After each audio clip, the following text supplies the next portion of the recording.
The following is a presentation of the Mat Talk Podcast Network.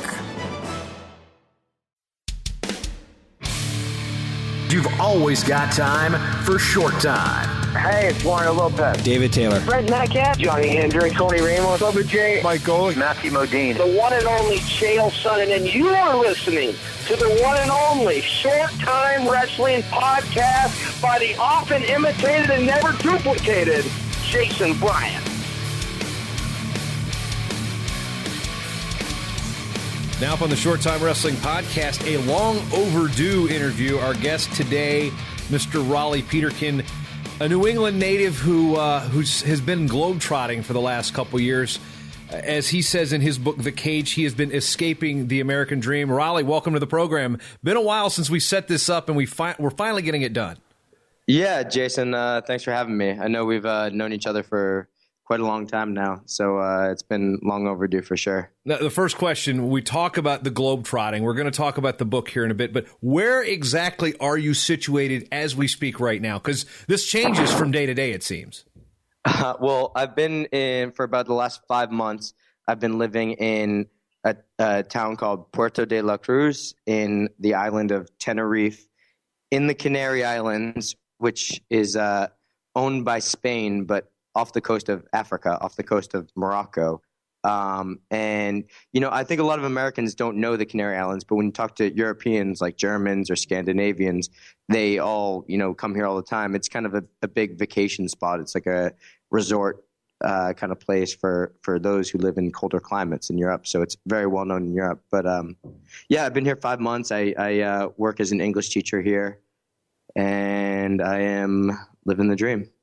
Yeah, I'm looking to confirm this. I believe the Canary Islands at one point did hold a world championship in some type of wrestling. I'm not sure if it's in the Full Geek database or not, but I do remember a story about back in the 70s that the Canary Islands did host an international wrestling event. So those out there listening, if you want to hit us up on Twitter and let us know which one I'm forgetting. But yeah, Canary Islands, I'm not going to lie, Rollie, this is a place that's on my bucket list. I know exactly where it is.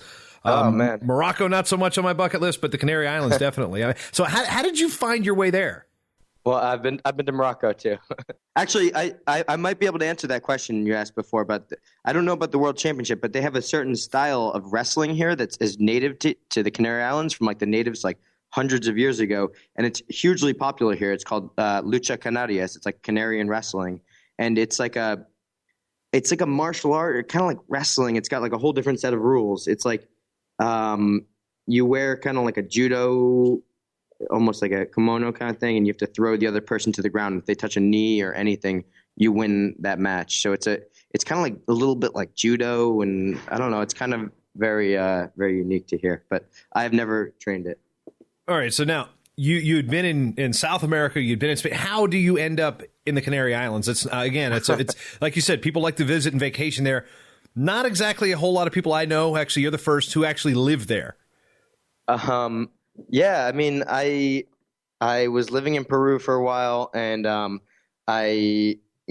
long story short, I went to England to follow a girl, and didn't work out, and I wound up in Madrid last year. So I lived in Madrid for the whole year last year, and I loved it, and I had an amazing time there, and I really fell in love with Spain. I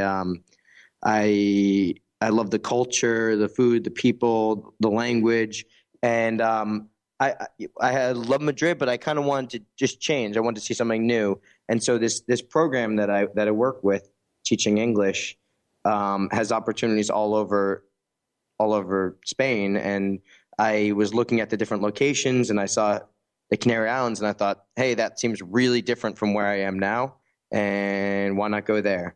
So I just moved down here, and I knew some people that I'd met in Spain that were from here, and decided to come down here to the warmer climates. Yeah. So what is day-to-day life like there? I mean, temperature, I'm a geography nerd, but I'm not too familiar with the weather pattern. I mean, that's where, the storms that we get in the fall, the hurricanes, they all come off that, that Western Cape there of Africa. And they kind of, the tropical wave starts around North Africa and then, down, toward Mauritania. But what's it like day to day there?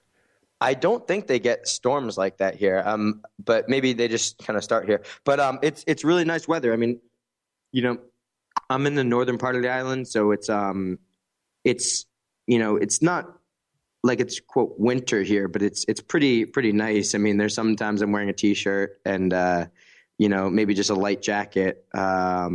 So it's pretty nice here on the south part of the island. It's like really warm right now. You can go swimming in the ocean.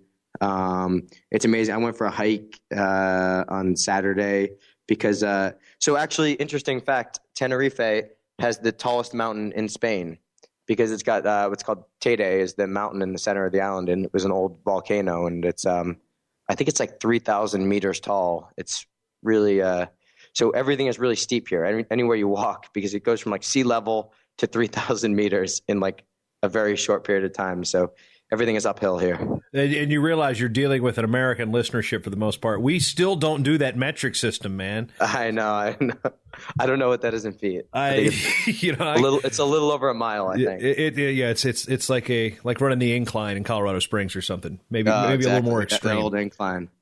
So, how does a kid? I mean, you're from New England, Massachusetts, and your career took you from up there to Fargo and placing out there, then ultimately Blair Academy before you enrolled at Penn.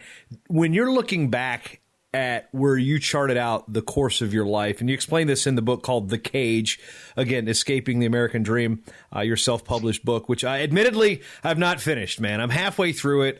I was reading it in the Olympics, and then all of a sudden, wrestling season kind of got here. So you're a busy guy.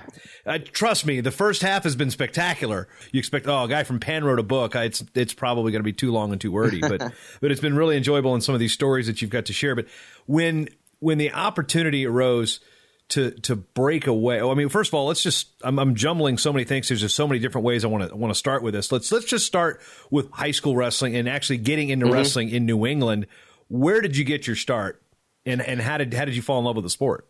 Yeah, so I started wrestling when I was 7, and I just like immediately from day one like loved it, and like was really dedicated when I was a kid. And I was incredibly lucky that I think maybe my 3rd or 4th year wrestling, I went to a wrestling camp at Harvard, and at the time Kendall Cross was the assistant coach there, and I kind of became really close with him, and he took me under his wing, and I used to go wrestle at his club a lot, and he coached me and he taught me so much. It's so lucky to have someone like that at such a young age.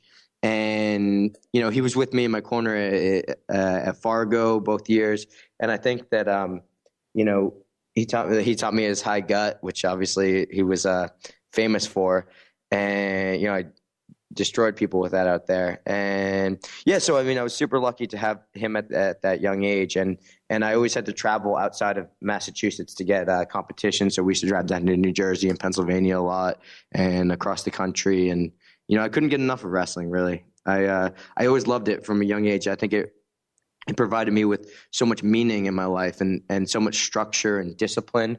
And I think this is something I touch on in the book. When my career ended, that final year, it just took the rug out from underneath me. I mean, I just felt like just so devastated. And I think a lot of wrestlers have gone through a similar experience. It's like something that's so important, that's been so instrumental to your life, and all of a sudden it's just not there anymore. And it's a really, really harrowing experience. And I think a lot of people can relate to that. Yeah, you say you got to go down to New Jersey and Pennsylvania to get more of those harrowing experiences, and because again, New England, as a lot of wrestling up there. I mean, we see a lot of Division III and Division II programs. A lot of kids wrestle, but we still struggle to see the competition. We don't see Vermont bringing national teams to Fargo. We see a handful of wrestlers from Maine. Rarely do you see anybody from New Hampshire on the level, but. The decision was made to go to Blair Academy, and correct me if I'm wrong, you reclassed, correct? Yeah, I repeated a year. Yeah, so and that's something that's not atypical for boarding schools and prep schools, but from a wrestling standpoint, this meant you basically redid a year. So when you would have been a senior, you weren't. It was kind of an interesting dynamic at Blair Academy. Explain that scenario. Yeah, well, I won a New England championship the year before, and my thought was like, I've reached the ceiling here as far as I can go, and I need to kind of jump to the next level. And I had gone to camp there before, and I knew Buxton a little bit, and I just decided to go do it. And then also the repeat year, I think was good because I was worried initially that I would be too small to be a 125 pounder in college. That really probably didn't wind up being the case anyway. But we'll get to that later too. Yeah. So, and also just to mature a year before college, I think it's a valuable thing for anyone. And it turned out to be a really great experience. I had an amazing experience at Blair, socially, academically, on the wrestling mat and everything. It really did kind of help me prepare me for college in many ways. Now, when it comes to that college decision, you talked about, wrestling with Kendall and having him as your coach. How much of the decision was it between Penn and Harvard, or was Harvard even on the table? And maybe how disappointed was Jay Weiss, where you're like, oh man, he's going to Penn? Jason, this is the problem with you. You know too much. You ask really good questions. It was a really difficult decision for me. I had been close with Jay my whole life. I used to go train at their club all the time, and I have the utmost respect for him. I think he's an amazing coach. He's done look at what they've done with that program. Many 2 national champions in the last 10 years, I think, right? It was really it was a really difficult decision for me because I always kind of thought I would go there. I think what turned out to be maybe a big 2 things were big factors in my decision. One of them was Matt Valenti, who was a national champion, 2-time national champion, but at the time, 1-time national champion. And I remember kind of going on my visit and him being like, well, you'll be my workout partner, and da-da-da. And I was like, oh, that'd be cool. And the other was the business school. I knew that I wanted to study finance. I knew that was something that was important to me. And the Wharton Business School is the top business school in the country, and has amazing connections for Wall Street and finance careers, which was something that I was thinking about even before I went to college. Is really important to me. Yeah, that's something I've learned about, when I lived near Franklin and Marshall, which, for all intents and purposes is extremely rigorous academic. And you see a lot of guys that, a lot of people in general, not just guys, that come out of F&M well connected and working on Wall Street. And explain how those connections really work when you come out of the Wharton School of Business and all of a sudden you're like, you're a year or 2 out of college and all of a sudden you're in the hustle and bustle of Wall Street. And, is that rush of, responsibility, importance, and I guess money, is that kind of a daunting thing to stare in the face? I mean, how do those connections really work? And people look at these degrees from Ivy League schools and say, a degree's a degree. Not necessarily. Well, I was having this argument with someone the other day. They were saying that they didn't think it was fair that athletes get into better schools and things like that. And my point was that I think athletes in a career and will have faced different things. I think, I'm not the only one to argue this, but having risen to the top of any field, of any sport or any activity, really, it shows that you have the dedication, the determination, and just the willpower to handle something like that. And I think that applied to me. I think that, like I said before, the wrestling taught me so much discipline and everything. And so when it came to career, I was willing to work those long hours and really deal with the stress and the intensity of the career at the time. That I think sports prepared me so much for that. Being part of a team, it's all kind of cliche stuff, but I think it's very true.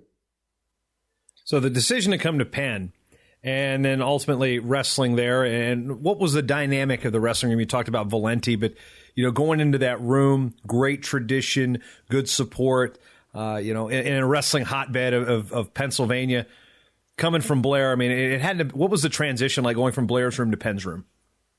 I think the great thing about Blair is that you're wrestling in the room with total killers every day. So I was pretty prepared for it on a wrestling level, I think. Wrestling in the room every day with guys like Kellen Russell, who's 2-time NCAA champ, and Mario Mason, Travis Blasco. We had a really good team there. And, so I was wrestling with top guys. I mean, obviously everyone ever has this, except for, very few guys, but has that same experience where you come into the freshman year and you think you're pretty tough, and then you get beaten on by the older guys. So, there's definitely a learning period there for the first, say, half of a freshman year, or maybe the whole freshman, whatever it is, however long it takes. But because the style is different, and the level of intensity is different, and guys are stronger. So there's definitely a learning period. But I think it was tough to adjust at first, but I think I picked it up pretty quickly, new style and everything like that. So when we go to the world of college wrestling, you're at 125, and you talked about growing into that weight class. Your freshman season, again, this is a story you and I kind of cross paths here. You get to that blood round, that round of 12. You're winning. Not my freshman year. Oh, excuse me, your sophomore year, second year. So your first year at the Nationals, rather. Yes, So because there's a gap year in between. We need to discuss too. But your first year through there at the Nationals, blood round, winning late in the third period on top. You're wrestling James Nicholson from Old Dominion. He gets out, gets the takedown, goes into overtime. Then he beats you in overtime. And was when you look back on that type of moment, retrospectively, was that a turning point in your career, or was it the other two round of 12s that you had to endure with the losses to Scotty Sentes? Which one do you think impacted your career and your life more? I think, the final one, definitely, because, I was devastated after the other two, but there was always the hope that next year, not the hope, I was sure. I was like, okay, next year I'll get it. That first one was really tough because I was a sophomore in the round of 12. I was winning the match, and I kind of, I don't know, you probably know it better than I do. You were winning the match with 4-1 with riding time. That's what happened. What's that? You were winning 4-1 with riding time and on top. Yeah. And I'm not really helping you out here. I'm sorry, man. No, I'm not. I think I blocked the memory out. I gave up, I think, a late takedown and went to overtime. And somehow I gave up a takedown. But if I remember correctly, I didn't think it was fully a takedown yet, but anyway, that's in the past. That was really, really devastating to do that. But like I said, the final one, like I was talking about before, the career-ending match, I think everyone has that experience. Like if they've, I think you can make it to the finals of the NCAAs and lose, and if that's your last match, then it's going to haunt you forever. It's something that I really couldn't even talk about for a long time, like with people. Like, I would maybe be able to kind of talk about it and pretend like it was cool, but it really was really devastating for a long time. Now, when you look at the way the career goes, you took the gap year after 2009. So 2010, you were off the mats completely. And was that you taking the gap year, or was that you just walking away from wrestling, or what was the scenario behind taking 2010 off? That was me. I thought I was going to move up to 133, and I was, I don't even really remember what my logic was. It was kind of like taking a year off to grow and to mature and to practice a little bit more. I was wrestling with some of the guys in the club, and I got an internship for the first half of the year. I was working for Roger Reyna, actually. He was working for a tech company in Philadelphia, and I was getting that opportunity to get some work experience as well. That was just to grow another year. So coming back 2011, again, going back to the blood round, it's Scotty Sentes again. This is the guy that knocked you out in 2009, and it's him again. And, whenever, does that name, how much does that name, does the name haunt you, or just the whole scenario? Is it, obviously it's not Scotty's fault, but he did win both those matches. But I'll look at Scotty and I'm like, okay, oh yeah. Because for me as a wrestling fan, your name's going to be tied to him in his All-American finishes. What? Yeah, well, this is something that actually, I think in an earlier draft of my book, I went into a little bit more in detail, about later on. I kind of talked about what I think about this, and the way I think about it is actually he and I are Facebook friends. And he's comments on my stats one time we're friendly, and he seems like a nice guy. The thing is, the loss itself haunts me, but not him. I think if I saw him at the bar, I'd buy him a beer and pat him on the back. I really think that wrestling and martial arts and everything have that kind of mutual respect. Like, you know what? One of the things I've always loved about MMA and wrestling too, but like, you know, specifically in MMA, you have guys that talk so much trash to each other and they hate each other and they beat each other up. And then after the fight, they hug each other. And it's like, because, you know, it doesn't matter who wins or loses. Like, you're both out there trying to win. Like you said, it's not his fault. He was trying to win. I was trying to win.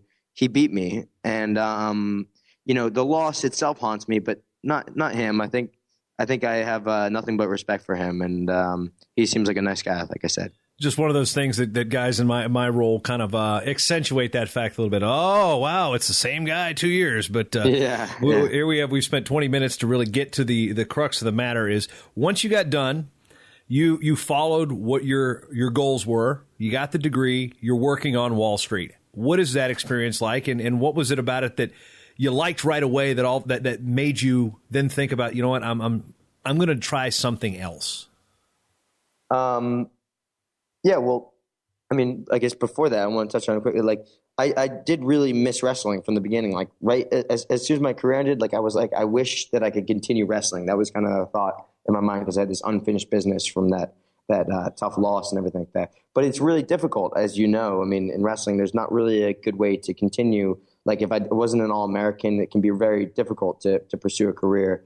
And on top of that, I had this job offer waiting for me because every summer during college, I had internships on Wall Street in New York, and so I had gotten an offer to work at the Royal Bank of Canada in the proprietary trading desk.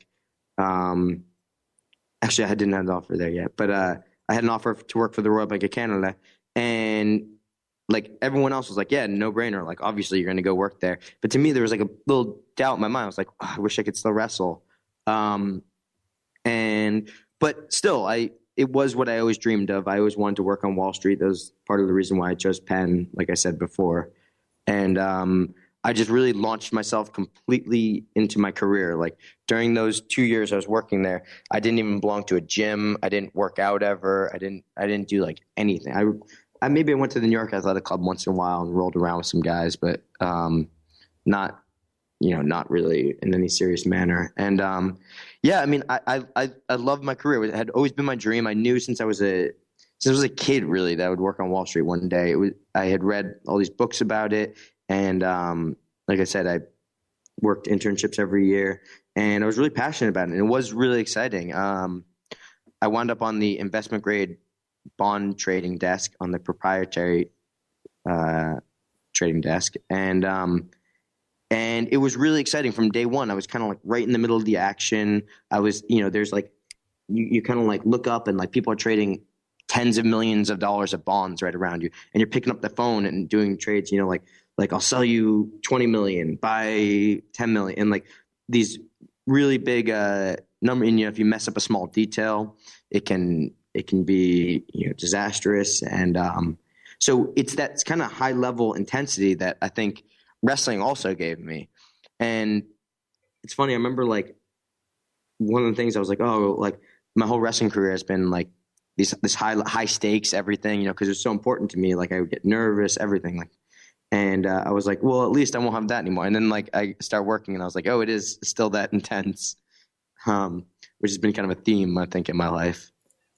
For those unfamiliar, I think some people or most people have like a rudimentary understanding of how Wall Street works. For somebody who's been in there, the floor, the trading the bonds. I mean, what are the differences in what you're doing for what people may see in, example, movies like The Wolf of Wall Street or Trading Places, or I think that's a movie, right? Trading Places. Yeah, Trading Places. Yeah, so fresh concentrated orange juice. Mortimer. I get that reference, but explain what the day-to-day life was like, and some people may not be familiar with exactly what Wall Street really means, and that whole environment and what it's like to jump in there, what you're doing, what is your responsibility.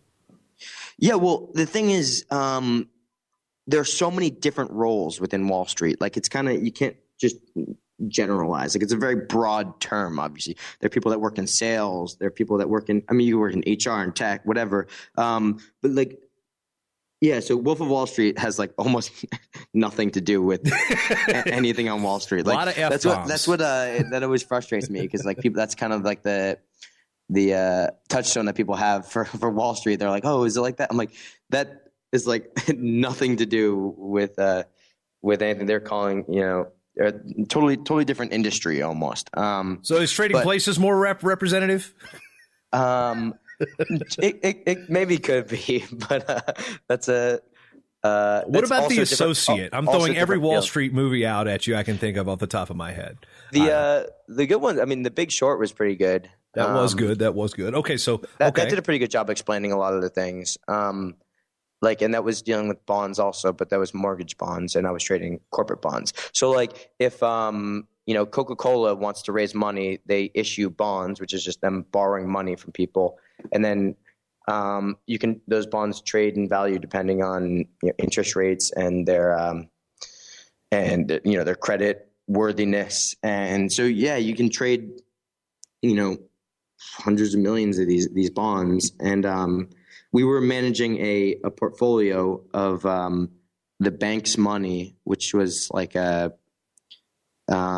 investing in these different companies, and we would buy and sell bonds all day in this investing. It was a small group. It was just like three of us. So right away, I kind of like was able to jump right into the action. It was terrifying. I mean, a lot of days, like I was like shaking sitting there at the desk, because maybe a lot of coffee too. But it was it was a really, really intense experience, but really valuable experience also. I learned a ton from those guys, and I'm glad that I had that experience. Do you remember the moment where you said, enough of this? It's time for me to walk away. I want to do something completely different. It wasn't so much a moment as I just kind of like I said, I wasn't exercising. I was drinking a lot. I was eating really poorly. And I was just sitting at my desk all day, 12 hours a day, sitting at a desk, staring at a computer screen. I had 4 computer screens in front of me, actually. And like over time, I just kind of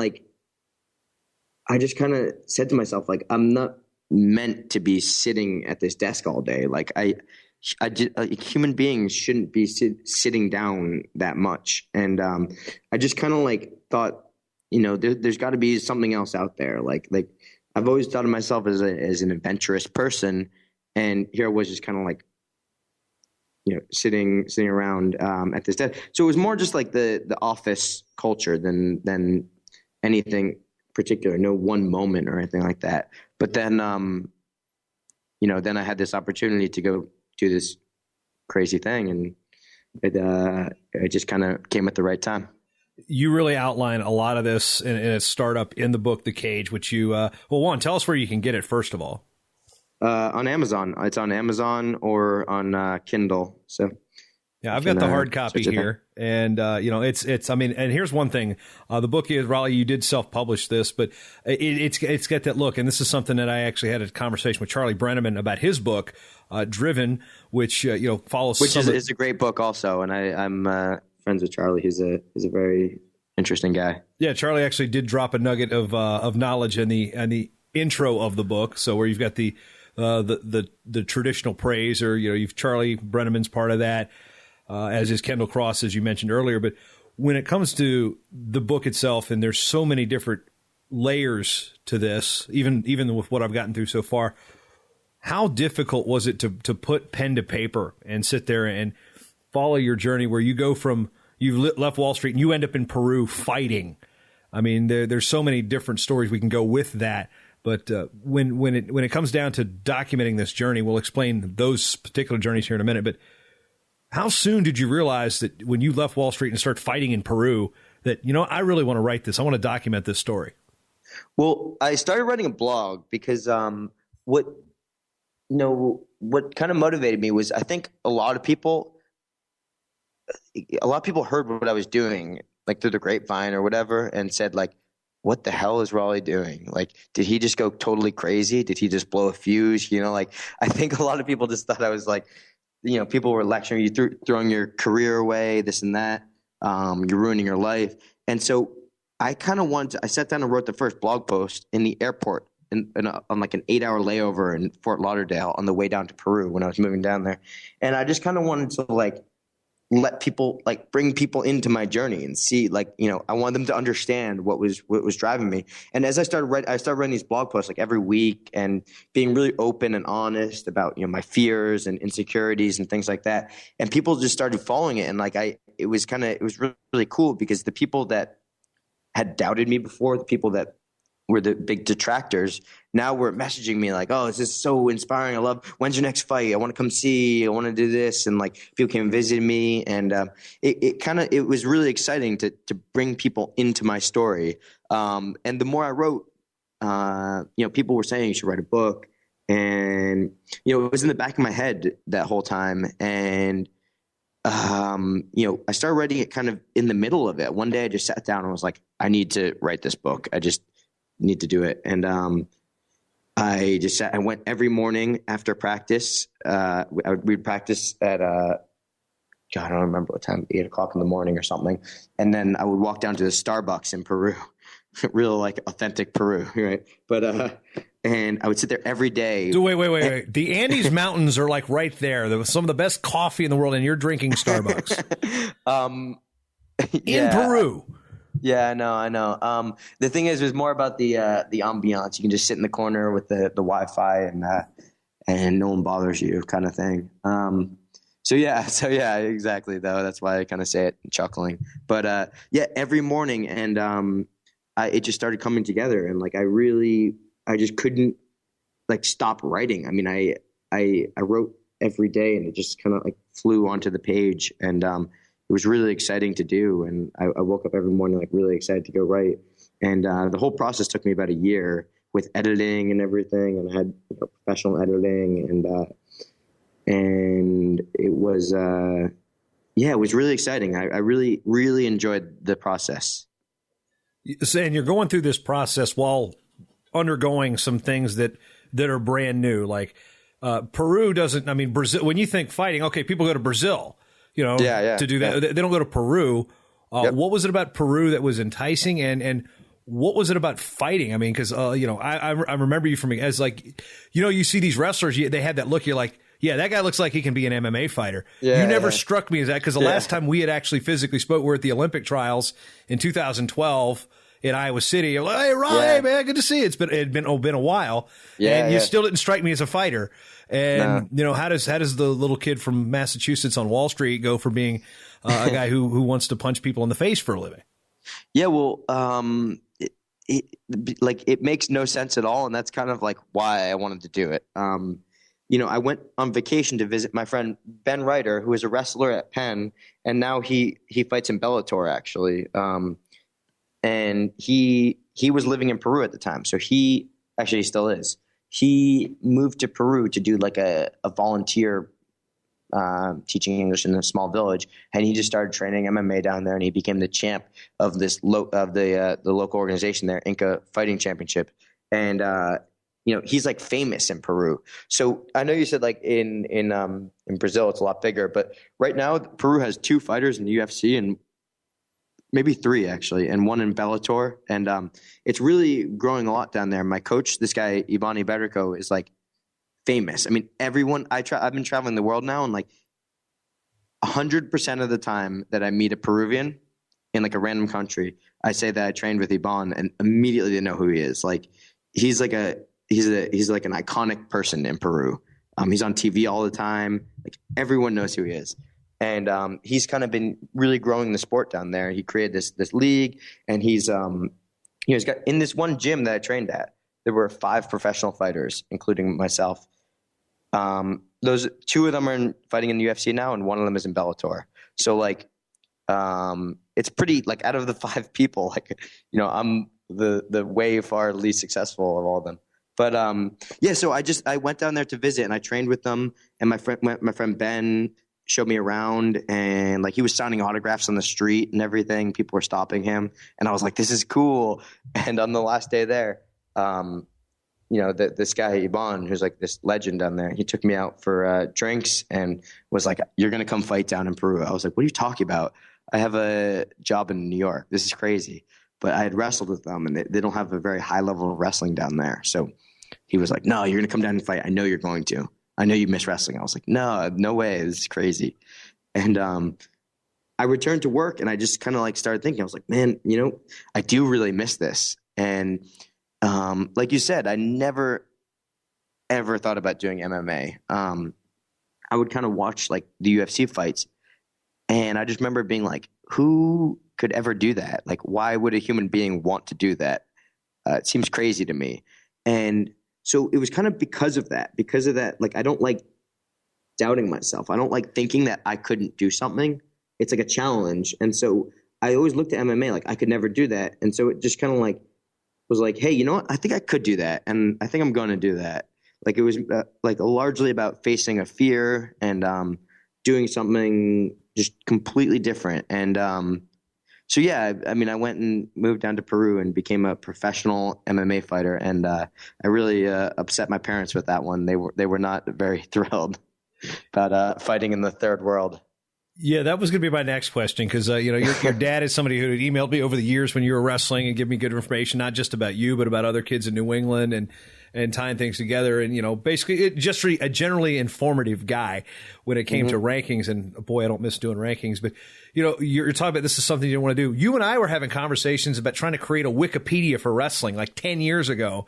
And here we are. And so here funny. We are. How did you like basically, how do you go out there and become a professional MMA fighter with a wrestling background in as you said, the third world? And two, how did you survive in terms of, what were you doing to pay the bills? I mean, what's the quality of life down there when you're coming down there with like basically, okay, I'm going to go fight down here. Now what? Yeah. So they had a really interesting thing down there. There was this gym was fully funded by this, they had this like rich benefactor. I mean, he had like Ferraris and racehorses and everything. And he just like decided that he really wanted to create a top-notch MMA team. So he paid us a salary just to train, but it was like mandatory 3 practices a day. Like if you didn't show up, you were like in trouble. And there was bunk beds in the back of the gym. Most of the guys lived there. I even lived there for like 2 months at one point in the back of this gym. And we had like breakfast, lunch, and dinner there every day for free, and like paid us a small stipend, and yeah, it was and then like also I jumped right into it, and I had done before I left. I did a little jiu-jitsu in New York because I was kind of like knew that I was going to go down there, and I did some boxing at Church Street Boxing, but I really knew like nothing about MMA. Like I mean I was just learning this stuff. I was just using my wrestling and things. And the first month I was there, I think I lost like 20 pounds in like a month. Just because, I went from like no working out to working out all the time. And then, the food down there, I was getting stomach bugs and everything. And humidity might have had something to do with it too, right? Yeah. Good sweat factory down there. Yeah, and also the water and all that.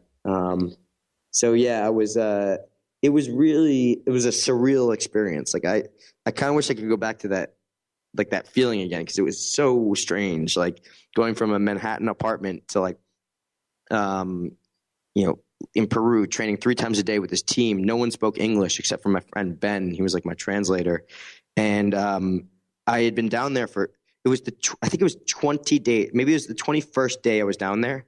And my coach, Ivan, came to me and he was like, we're hosting some amateur fights this afternoon. You're going to fight.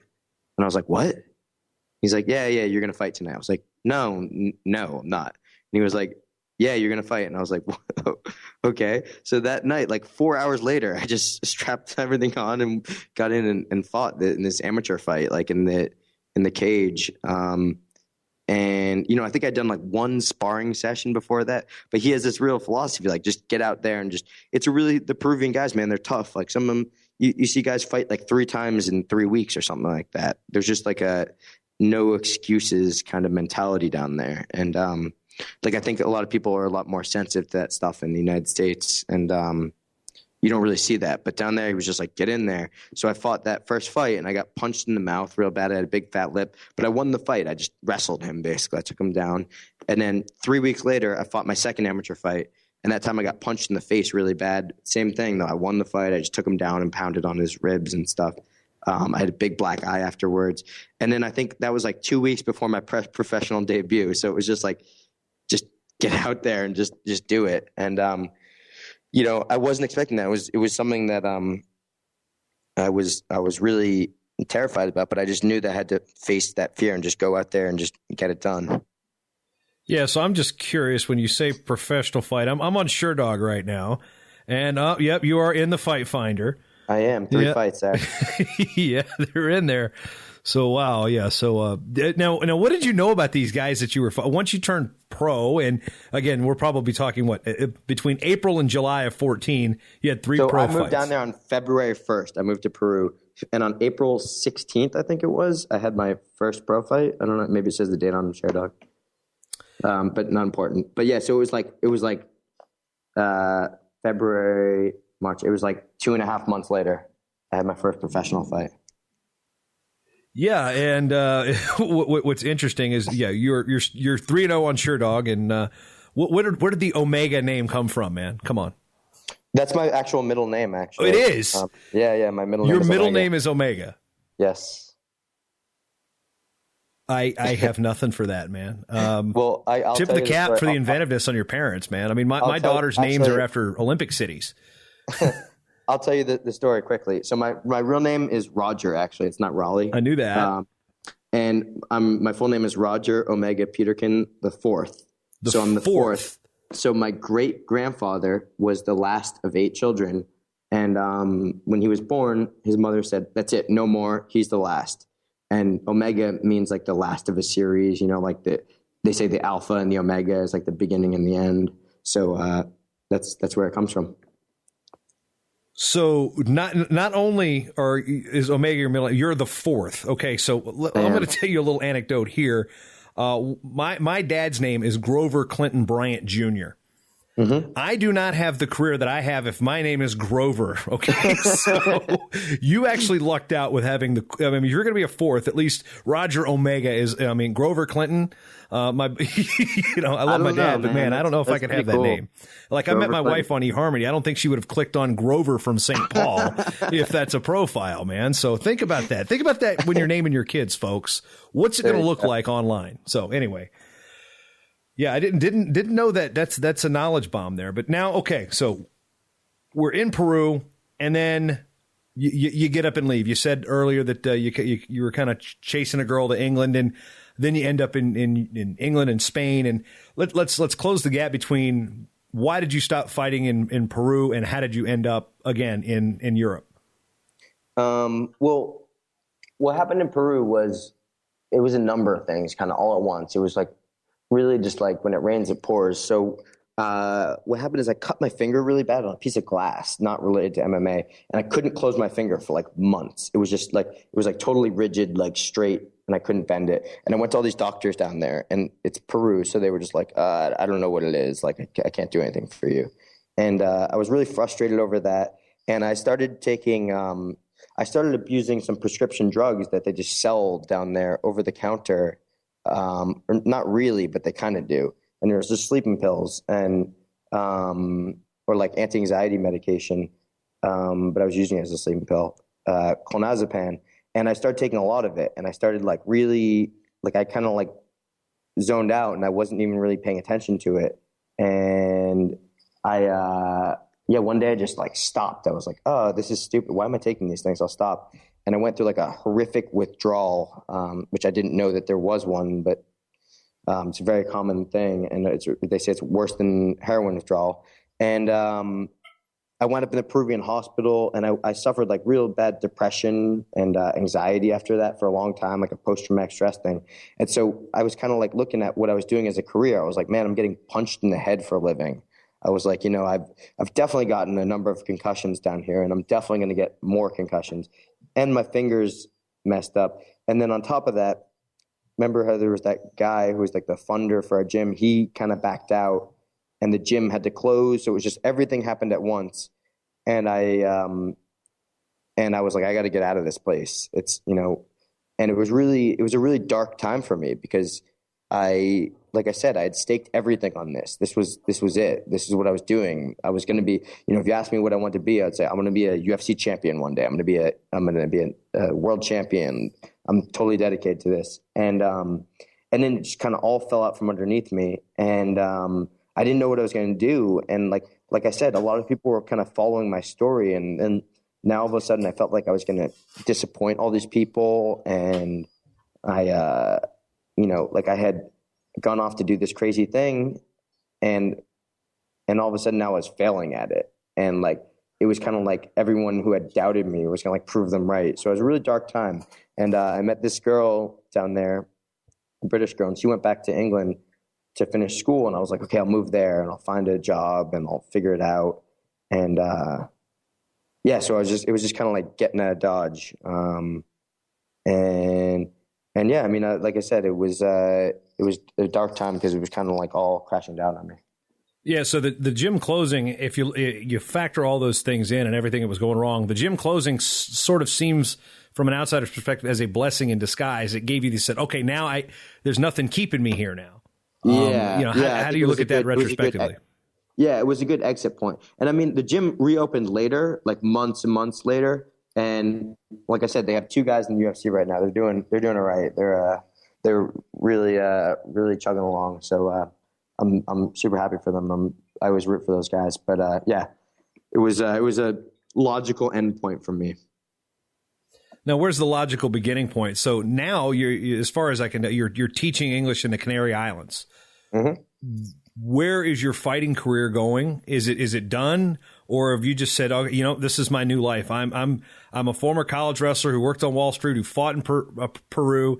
Now I'm teaching English in the Canary Islands. It's done. I don't have any illusions that I'm probably going to go back to it. What's interesting though is that, like I said before, I missed wrestling so much when I finished. When my career ended. And then I really was so dedicated to MMA, and in my mind, I kind of followed it to its logical conclusion. I kind of drove it into the ground, and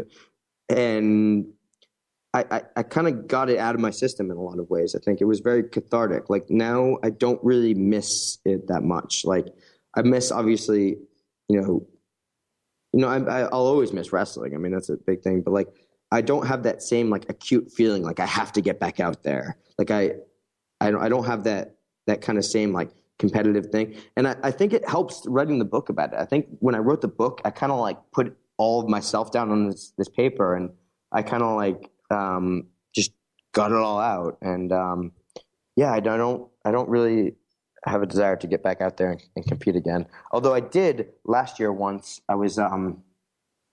I was training a little bit with the Spanish national team in Madrid because they have a nice Olympic training center thing there. And I went and wrestled at a tournament in Barcelona last year, just on a weekend. I was just I'll go to Barcelona. And I got third. I lost to an Armenian guy. I probably should have beaten him, but I just kind of ran out of gas. But it was just kind of a fun weekend thing. It wasn't I was really devastated by it or anything like that. But to me, it's cool. That's very indicative of my new life, my life here. I can just go to Barcelona for the weekend. I've been to Barcelona, I think 5 times in the last 2 years. It's I just kind of I'm living in Europe, and I love it. The travel, the foreign language. I speak Spanish now, and it's a good life. Any desire to ever go back to Wall Street? I couldn't say. I don't, not in the near future, but someday, if I settle down, maybe a wife or kids or something like that, I could see myself going into, maybe not Wall Street, but a peripheral field in that area. But I think it's interesting. I don't know. I have this international experience now. I've lived in various different countries. I speak Spanish. I have, my friends are all international. So who knows? Maybe I wind up doing something financially related in a different country, or right now I don't really try to plan that far in advance. That's kind of been one of the lessons for all this. I planned my whole life up to, college and Wall Street and this and that. And now it's just kind of we'll see what happens.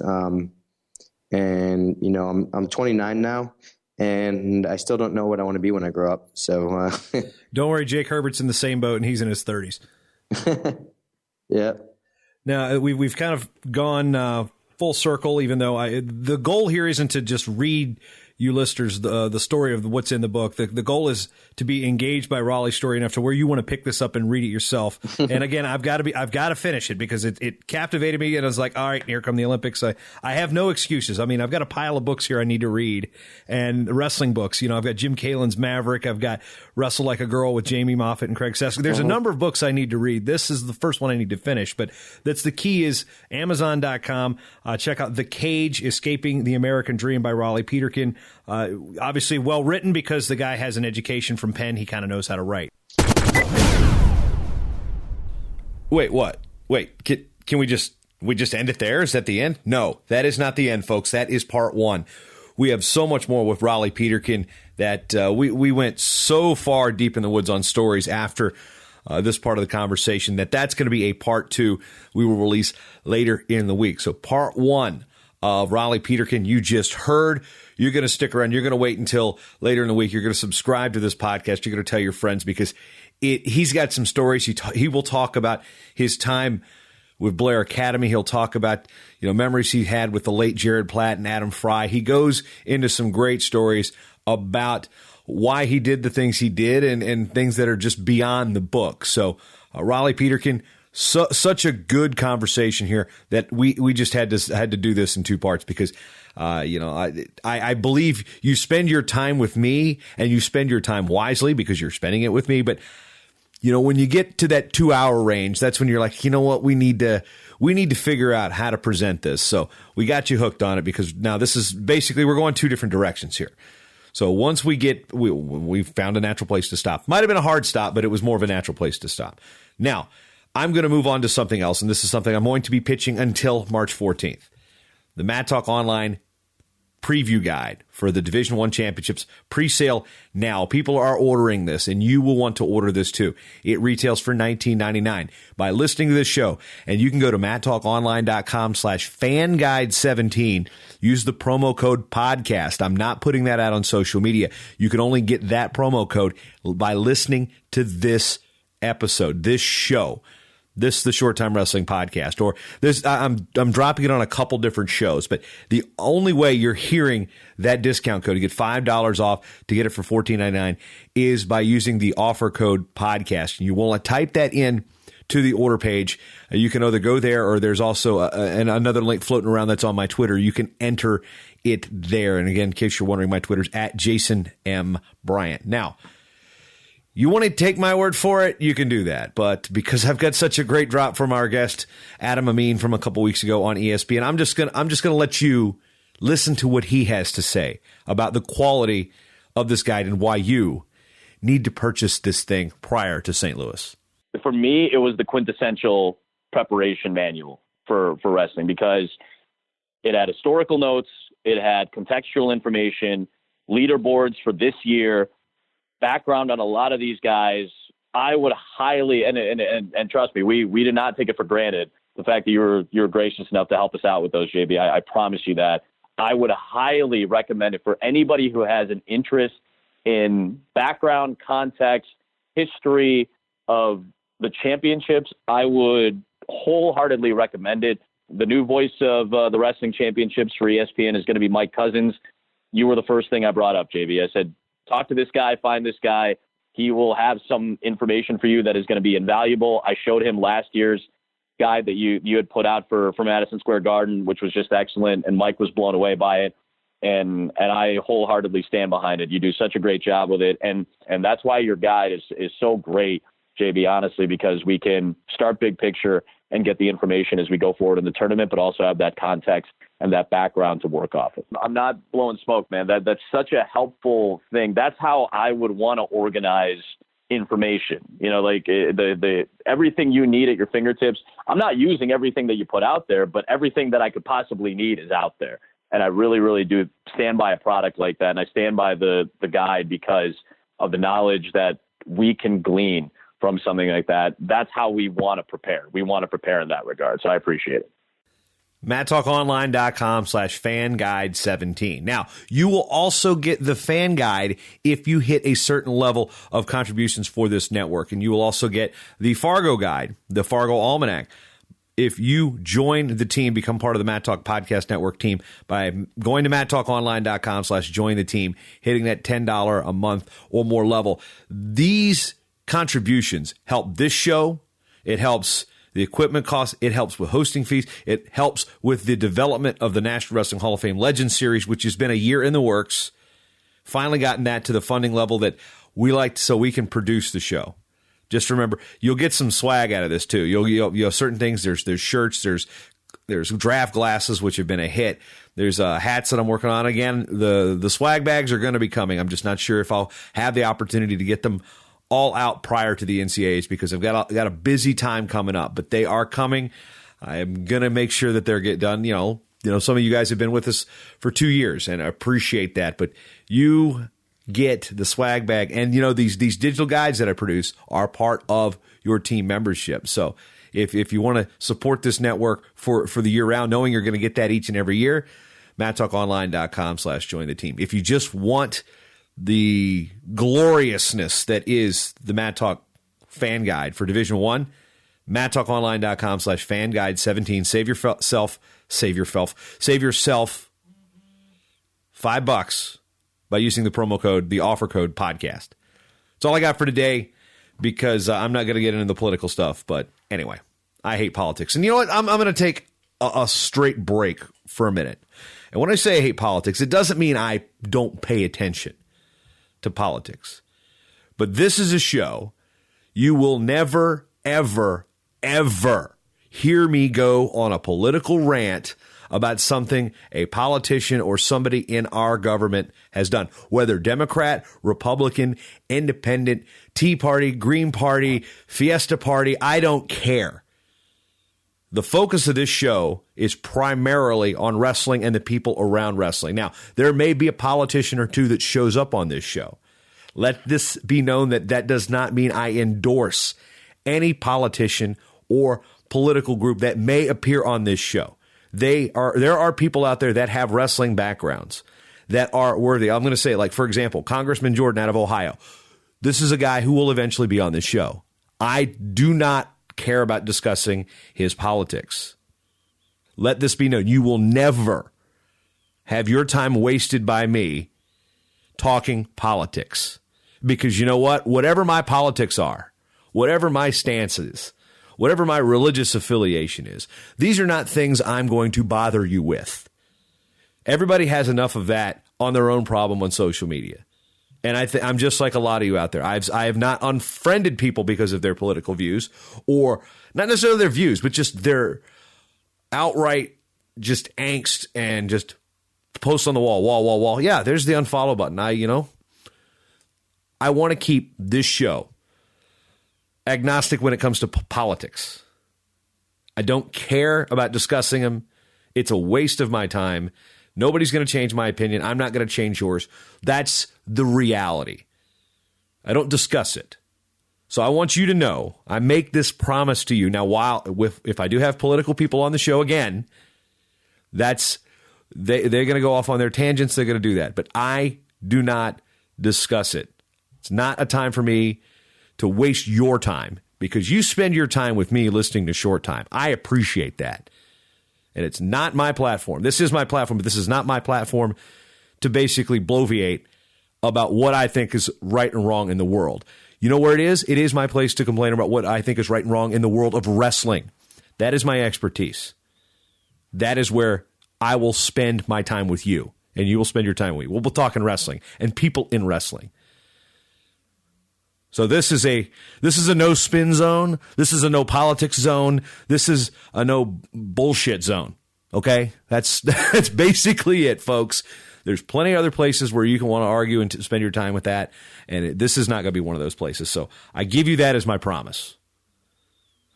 It's not my bag, baby. It's not my bag. And again, your time is valuable, and I thank you for spending your time with me because you've always got time for Short Time. End of my rant today.